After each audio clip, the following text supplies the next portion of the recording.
Summer 1943. The fields of Kursk trembled beneath the thunder of tracks and cannon fire, where German panzers prowled like armored predators.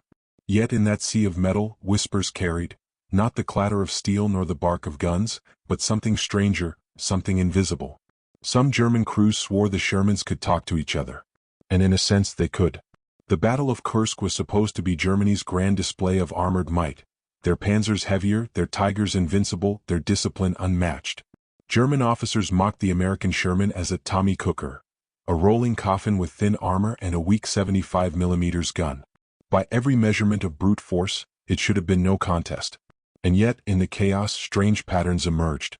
German tank commanders like Lieutenant Karl Hoffmann, a hardened panzer officer with a reputation for icy nerves, began to notice something uncanny. Shermans moved differently. They didn't charge blindly, nor scatter like green troops. They wheeled and pivoted like a school of fish, adjusting as if guided by one invisible hand. They were weak machines, Hoffmann later told a fellow officer, but they fought as though tied together with wire we could not see. That wire was the SER 508 radio, fitted standard into nearly every Sherman. While German tanks often entered battle with only the commander's tank equipped with a transmitter, American doctrine insisted every tank should both send and receive orders. In effect, every Sherman was not a lone wolf but part of a pack. Inside one of those Shermans sat Sergeant James "Jimmy" Callahan, a New Jersey native with a crooked grin and a gift for mischief. At just 23, Callahan had already learned the brutal truth of armored warfare. Visibility was poor, noise was deafening, and every second could decide life or death. The radio was more than equipment. It was his lifeline. Jimmy would later joke, half nervous, half proud. You could drop me blindfolded into a cornfield, and if another Sherman was nearby, I could dance a waltz with it through the static. It was gallows humor, yes, but not far from the truth. Radio communication allowed Sherman crews to coordinate in ways their German opponents could scarcely believe. If a panzer spotted an enemy, it often had no way to alert its comrades beyond waving flags or sending a runner under fire. By the time the message spread, the battle's tempo had already changed. The Americans, on the other hand, spoke in constant, crackling chorus. Tank commanders relayed positions, gunners called out targets, drivers shifted formation on a dime. It gave the illusion of foresight, as if the Shermans always knew where to strike, where to retreat, where to outflank. And this created a poetic irony. German tanks were masterworks of steel and engineering, but they were islands, fortresses without bridges. The Sherman, mocked for its thin skin, carried inside it the nervous system of a modern army. To the men inside, of course, it didn't feel so poetic. The radio crackled with static and profanity, filled with the slang of men trying to survive. Callahan once described the sound as, like having 5 angry ghosts yelling in your ear while you're trying to steer a rhinoceros through a minefield.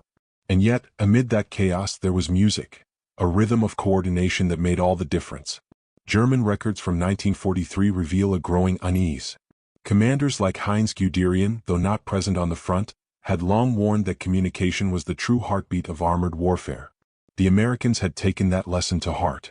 Hoffmann, watching his panzers fight blind while Shermans wheeled around them, scribbled bitterly in his field notes. It is not their armor that defeats us, nor their gun, but their unity. One is attacked and 3 reply as though they share a single mind. Of course, this didn't mean Shermans were invincible. German gunners delighted in knocking them out, and thousands were lost in infernos of fire and smoke. But the difference was that Shermans kept coming, not just in numbers but in coordination. For every tank destroyed, another seemed to know where to strike next. The secret advantage was invisible to the eye, yet undeniable to the men who faced it. The Germans had thought war would be decided by steel, by calibers, by armor thickness.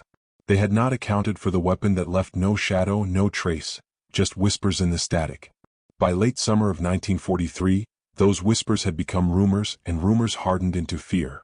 Some German officers muttered superstitions, that the Americans used spies or hidden planes or even witchcraft. The truth was simpler and more damning. The Shermans could talk and the panzers could not. And so the battlefield itself began to change. Where once German armor had been the terror of Europe, it now found itself hunted by swarms of weaker machines that fought with uncanny unity. But this was only the beginning. For what came next would not just rattle panzer crews, but shatter the myth of German invincibility itself. The year was 1943, and the Allies were learning fast. After the brutal lessons of North Africa, after the grinding mud of Sicily, The Americans had begun to understand something their enemies had not. In modern war, speed of thought mattered more than thickness of steel. German tank crews still laughed at the Sherman. They called it a Ronson after the lighter, lights every time. To them it was a flimsy, undergun box, more nuisance than threat. And yet, when the battles dragged on, when the smoke cleared and the positions shifted, German officers began to notice something deeply unsettling. The Shermans never seemed alone. In most Panzer companies, only the commander's vehicle carried a transmitter. Others might have simple receivers, some had nothing at all. Orders traveled slowly, filtered through layers of hierarchy, often arriving late or garbled. The reason was partly doctrine. German planners believed that iron discipline and elite training could overcome battlefield chaos. It was partly cost, radios being expensive and fragile. And it was partly arrogance. They trusted the superiority of their steel more than the adaptability of their men. But the battlefield punished arrogance. Imagine being a German gunner in the wheat fields of Ukraine. Through your scope you spot a Sherman edging along the tree line. You shout to your commander, who radios his superior, who may pass the word further up the chain. By the time orders trickle back down, the Sherman has already shifted, flanked, and fired. That was the cruel rhythm of German armor. Their tanks were fortresses without courtyards, castles locked in isolation. The Americans, by contrast, had found a way to turn their supposedly weaker machines into a single living organism. Every Sherman carried a voice, the SER 508 radio, operating on FM frequencies, more resistant to static than the German AM sets. Where a Panzer fought as an island, the Sherman fought as part of a continent. Lieutenant Karl Hoffmann felt this truth in his bones. In Sicily, he led his Panzer IV platoon across the Rocky Hills, expecting another display of German superiority. Instead, he found himself harried, not by superior firepower, but by what looked like uncanny coordination. Shermans pivoted in unison, filled gaps before he could exploit them, peeled off in pairs to strike from angles he could not predict. Hoffmann barked himself hoarse giving orders, but in the chaos of battle, his words traveled too slowly. Later, in a weary letter home, he admitted with unusual candor, "The Americans are not strong. But they fight as if each tank shares the same soul. Our steel is thicker, our shells stronger, yet we fight like blind men against an army of eyes." Inside one of those Shermans, Sergeant James "Jimmy" Callahan was living proof of that soul. At the Battle of Jella, headset clamped so tightly it left raw marks on his skin, he rode the chaos of voices pouring into his ears. His commander barked an order, another tank confirmed, another warned of flank movement, another shouted triumph as a shell struck home. It was a cacophony of static, shouting, and clipped code, but somehow it came together. It was like trying to play jazz inside a boiler room, he later joked. Everyone's making noise, but somehow it all comes together. And when it does, well, the Germans never saw the tune coming. The Sherman was mocked as a death trap, but the radio inside it was a revolution. With it, American units could improvise, adapt, shift on the fly. A platoon under fire didn't have to wait for a runner or wave flags in panic. It simply spoke. Orders became conversation, battle became chorus. To the Germans watching from their isolated panzers, the effect was ghostly. Tanks that should have blundered and hesitated instead moved with uncanny unity. There are German field reports from this period filled with unease. Some commanders muttered that the Americans must be guided by aircraft, or by unseen spies, or worse, by something supernatural. One diary noted bitterly, "They fight as though the tanks themselves know each other's thoughts." In truth, the explanation was far simpler and far more damning. Every Sherman could talk and most panzers could not. The irony was sharp. Germany prided itself on engineering marvels.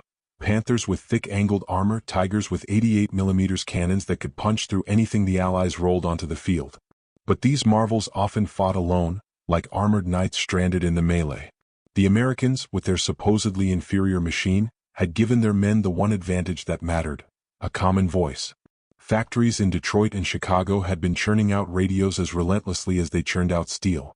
By 1943, tens of thousands of Shermans rolled across Europe and the Mediterranean, each one with the nervous system of an army wired into its bones. It wasn't elegant. It wasn't glamorous. But it was effective. And here lay the deeper irony.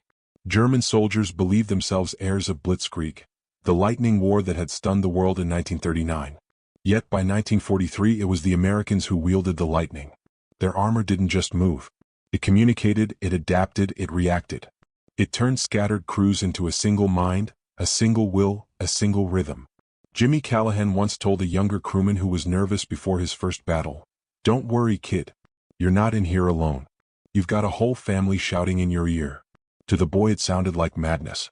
To Jimmy it was survival. And so the battlefield itself began to shift. Where once German armor had been the terror of Europe, it now found itself harried, outmaneuvered, embarrassed not by superior strength, but by invisible voices. The Germans had built castles of steel. The Americans had built choirs of machines. But what those choirs would do in the next great battles, in the hedgerows of Normandy and the forests of France, would shock the German officers even more. June 1944. The beaches of Normandy burned with smoke and fire, and above the roar of waves and artillery another rhythm pulsed, the clipped, urgent chatter of Sherman radios. German commanders had expected chaos, had expected disorganized landings that could be crushed by the thunder of their panzers. What they witnessed instead unsettled them. The Americans did not move like scattered invaders. They moved like a chorus. For the German officers watching from hedgerows and bunkers, it was as if the Shermans carried eyes in the sky. Tanks wheeled through the narrow Norman lanes, sometimes 3 abreast, sometimes peeling off like birds turning in formation. Every order came not in shouted voices, not in flares or flags, but through the invisible lattice of radio waves. One tank fell back and another surged forward to cover it. A platoon pinned under fire suddenly shifted, 2 Shermans sweeping wide to strike from the side. It seemed to happen with impossible speed, too fast for traditional command chains, too precise for chance. A captured officer, shaken, confessed to his interrogators, "We thought you had some kind of invisible guide. How else could you move like that, as if the whole battlefield was one machine?" The truth was simpler but no less terrifying.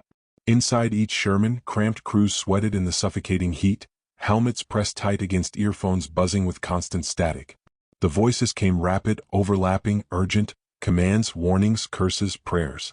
The sound was chaotic, and yet within that chaos there was rhythm. A tank was blind without its radio. With it, it became part of a living, breathing body. Sergeant Jimmy Callahan felt it most in the bocage country, where thick hedgerows turned every field into a killing ground. A single tank alone was a coffin waiting to be sealed. But with radios the Shermans carved paths together. It was like feeling for a door in the dark, he later told a reporter. And just when you thought you'd never find it, someone on the net would shout, "Left. Now. Go." And suddenly the way opened. Even the ordinary details of this communication became lifelines. A gunner shouting that his barrel was overheated, a driver warning of a ditch, a commander calling out a target through the smoke, each voice mattered. One crew called it their heartbeat, another called it their guardian angel. Jimmy, ever the joker, called it the world's worst choir, but the only song that keeps you alive. The Germans, meanwhile, were trapped in silence. A Panzer ambush might destroy a Sherman or 2, but before the commander could report success, before reinforcements could be called in, the Americans had already shifted. Radios allowed them to learn instantly from every loss. A destroyed tank became not a tragedy but a signal, a warning that echoed across the net, saving the rest. There were moments when it felt uncanny, almost supernatural. One German survivor of the 12th SS Panzer Division later admitted, "We thought they must have a secret eye in the sky. Otherwise how could they always find the weakness, always appear where we did not expect them?" In truth it was no eye, only ears, and voices that never stopped speaking. The numbers made the difference overwhelming. By the summer of 1944, tens of thousands of Shermans had poured into Europe, nearly all of them equipped with radios. It was as if the entire continent had been seeded with steel instruments, each one tuned to the same invisible key. American armor did not advance like a blunt hammer. It advanced like a symphony, coordinated through wires and waves that no German shell could touch. But for the men inside those tanks, it never felt elegant. Callahan remembered the choking smoke, the stink of sweat, the way your skin stuck to the steel seat. He remembered voices breaking mid-sentence as shells tore into comrades. He remembered screaming for someone he never heard from again. The radios connected them, yes, but they also carried death in real time. Every cry of a burning crewman, every panicked final transmission, echoed across the net. To be part of the chorus was to share not only vision but also fear. Still, that fear bound them closer. One young loader named Alan Brooks wrote to his mother, "The tank is a tomb unless the radio speaks. The radio is our light. When the static hums, I feel less alone." Normandy became the proving ground of this strange advantage. German armor could kill, but it could not outmaneuver voices. The panzers fought bravely, sometimes brilliantly, but too often blindly. One American colonel put it with blunt clarity, "We don't fight tank for tank. We fight voice for voice."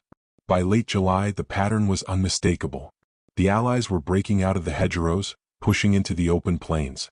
Sherman's moved with a unity that left German officers shaking their heads. Hoffman, watching his men cut down in a battle near St. Lo, muttered bitterly, "We are lions in cages and they are sparrows who learn to fly together." But the greatest test was still ahead.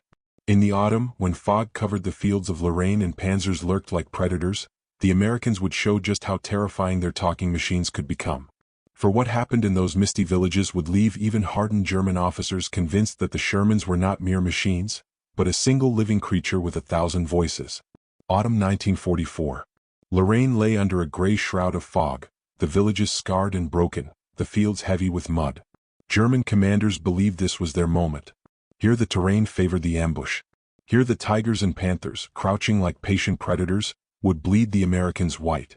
The fog blinded the sky, the hedgerows muffled the land. In such conditions, they reasoned, the Shermans would be clumsy, blind, lost. Lieutenant Karl Hoffmann crouched in the turret of his Panzer, listening to the silence pressing against him. He trusted in the stillness. He trusted in the power of German steel.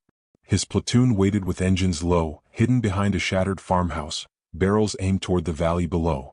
The order was simple: let the Americans stumble in, strike them down one by one, and vanish again into the mist.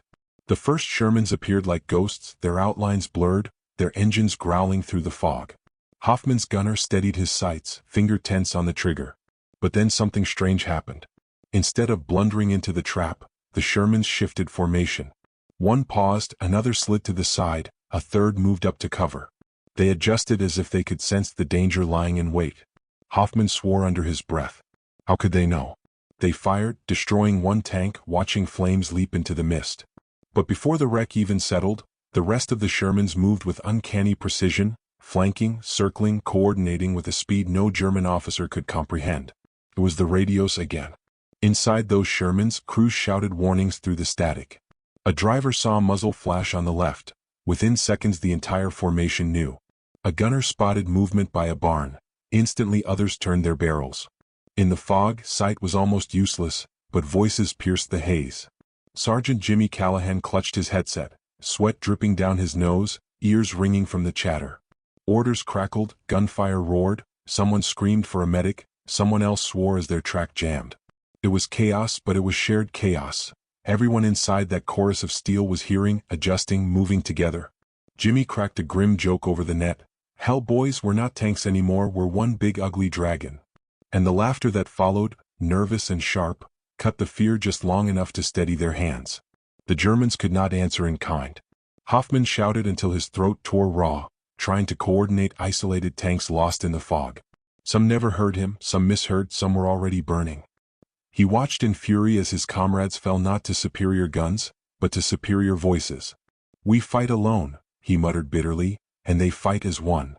The battle raged for hours, fog thickening, smoke curling into the air. The ground shook with every shell, the air filled with the acrid stench of oil and cordite. Time blurred into a rhythm of noise and silence, fire and stillness. The Shermans pressed on, not with elegance, but with relentless unity. They were wounded beasts, but beasts that hunted in packs. At last Hoffman's Panzer was struck, shuddering under the impact. The world collapsed into flame and metal. As his crew scrambled, he glimpsed through the smoke a formation of Shermans advancing like shadows, each one adjusting to the others, each one bound by unseen wires. In that final instant he thought of his earlier words, of blind lions and sparrows flying together, and realized how prophetic they had been. When the battlefield fell quiet, the fog lay heavy with the wreckage of both sides. Burned-out hulls smoldered, guns lay twisted, the earth itself seemed wounded. Among the surviving Shermans, Callahan leaned back, exhausted, headset askew, listening to the last crackles of the radio net. It was quieter now, just roll calls, scattered voices confirming survival, the occasional dark joke to ease the silence. He whispered into the mic, half to himself, half to the ghosts of those who hadn't answered, "Guess we ain't ghosts after all. Just a choir that learned how to sing." The Germans had entered the fight believing their thick armor and massive guns would triumph in the fog. But what defeated them was not what they could see or touch. It was the invisible. It was the chorus of voices weaving through the static, binding scattered men into a single will. In the larger story of the war, the radios inside the Sherman became more than equipment. They became symbols. They represented a democracy at war, a system where many voices mattered, where decisions were not left to one isolated commander but shared among crews, platoons, companies. The Shermans carried not just steel and shells, they carried a philosophy. The Panzers were monuments to hierarchy and isolation. The Shermans, for all their flaws, embodied cooperation, communication, the strength of many speaking as one. And in that foggy valley in Lorraine, that difference became destiny. The Germans fought with courage, but courage without unity became despair. The Americans fought with voices, and voices together became a storm. By nightfall, the survivors knew what the battle had revealed. The War of Steel had never truly been about steel at all. It was about the invisible ties that bound men, about the whispers that turned chaos into order. It was about the strange, almost magical power of talking machines. When German officers reflected on those days, many admitted that the Sherman's radios had unsettled them more than their guns. It was as if the tanks had spoken, faster than men could shout, faster than orders could travel, faster than the fog could hide. And so the war rolled forward, carried not only by armor and fire, but by voices in the static. Voices that turned scattered soldiers into a single living creature. Voices that proved unity could be a weapon sharper than any cannon. In the end, the lesson was clear. A tank is only as strong as the voices inside it. And when thousands of voices sing the same song, even steel begins to dance.